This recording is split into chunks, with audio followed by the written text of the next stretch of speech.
चुपचाप अपने कमरे में बंद होके बैठ जाता है। मुसीबत आने पे चुप्पी साध के और अपने कमरे के अंदर बंद होके बैठ जाओ। प्रधानमंत्री जी चुप्पी साध के अपने कमरे में बैठे हैं।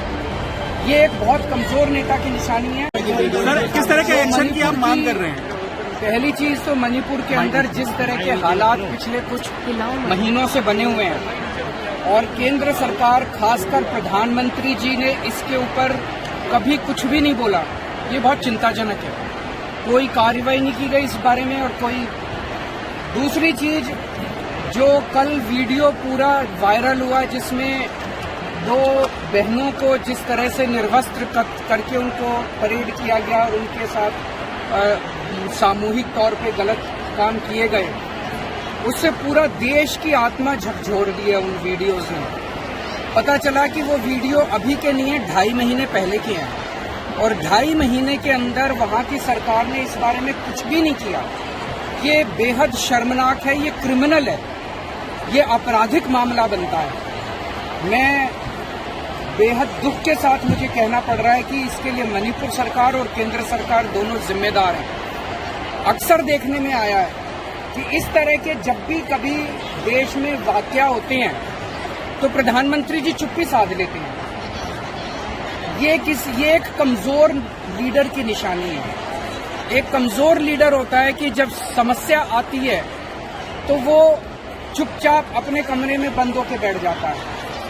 एक जो साहसिक और करेजस लीडर होता है, असली लीडर होता है, वो फ्रंट से काम करता है, फ्रंट पे आके काम करता है। जब कोई मुसीबत होती है तो फ्रंट पे दिखाई देता है नेता।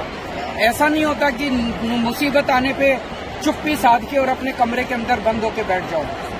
तो ये बेहद दुख की बात है कि 2, 2.5, 3 महीने से जब से मणिपुर की समस्या हुई है, प्रधानमंत्री जी चुप्पी साध के अपने कमरे में बैठे हैं। ये एक बहुत कमजोर नेता की निशानी है और बहुत दुख की बात है कि ऐसे सेंसिटिव टाइम के अंदर प्रधानमंत्री जी ने कोई कदम नहीं उठाया। अगर समय पे कदम उठाया होता तो हमारी इन बहनों के साथ ऐसा अन्याय नहीं होता। दूसरा, मणिपुर के सीएम का ये बयान अभी मैं थोड़ी देर पहले देख रहा था कि ये एक घटना थोड़ी है, ऐसी तो बहुत घटनाएं घटी हैं। इसका मतलब तो पता नहीं कितनी बहनों के साथ ऐसा हुआ है मणिपुर के अंदर। और अगर बहुत सारी ऐसी घटनाएं घटी हैं तो उन्होंने क्या किया इस बारे में? उन्होंने क्यों नहीं पकड़ के लोगों को, दोषियों को जेल में डाला? वो कर क्या रहे थे अभी तक? अब जब 2.5 महीने के बाद वो वीडियो सामने आया, अब कह रहे हैं, आज बता रहे हैं एक आदमी पकड़ा गया। उस वीडियो के अंदर पता नहीं कितने लोग हैं।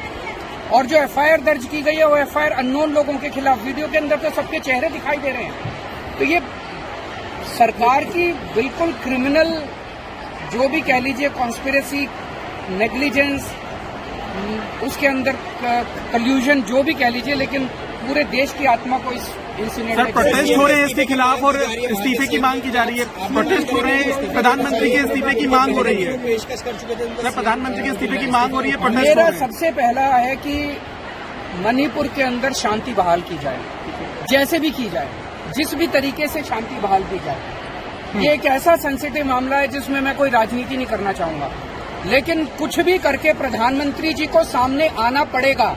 कमरे के अंदर चिटकनी मार के बैठने से प्रधानमंत्री, देश का प्रधानमंत्री, अगर देश के अंदर समस्या चल रही है और अंदर कमरे के अंदर चिटकनी मार के बैठ जाएगा तो फिर देश कहाँ जाएगा? कौन संभालेगा देश को? प्रधानमंत्री जी को सामने आके और इसकी जिम्मेदारी लेनी पड़ेगी और कुछ न कुछ कठोर और इफेक्टिव कदम उठाने पड़ेंगे।